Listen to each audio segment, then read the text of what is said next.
Hi, my name's Bev White. I'm the CEO of Nash Squared. And these are my biggest lessons.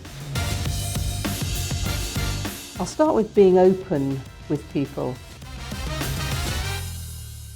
I think this is really particularly important when you're new into a role, new to a team, to really sit down and let people know what they can expect from you and what you really like to expect from them. For example, I don't personally like surprises, not in the work context. I love birthday surprises and Christmases, of course, but to get unexpected news, good or bad, when you've not really been expecting it, I'm not great at receiving that. I think the way to look at it is, I think if you're clear with your team up front, you're really open about, I like to receive information in bite-sized chunks or just drop me a WhatsApp message. I think you're very clear. And I think the opportunity also is the other way around, because this is a two-way relationship, right? So to ask your team, how do they like to receive information too? Trust in people. I think this one's really important to me. I implicitly trust people. That's my go-to position. But we've all worked with those people that say, you have to earn my trust. I really don't agree with that. I think if you show people they're trusted, they're going to do the very best work. 9 times out of 10, that's always going to be what happens. And of course, if that trust is broken, it's going to take a long way to come back from that. I think if you're really clear with people right out front, they're going to do their best. They really will. And if you feel trusted, you know that you will always do your best to repay that. Don't avoid issues. This is very connected to my point earlier on, which is around having open conversations.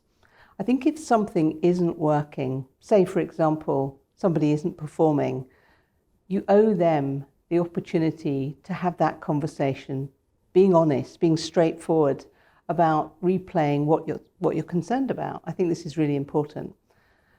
If you don't, those around you will certainly see it. They'll know what's happening and they'll be watching you to see, are you going to address it? It's the elephant in the room, right? We've all seen that happen.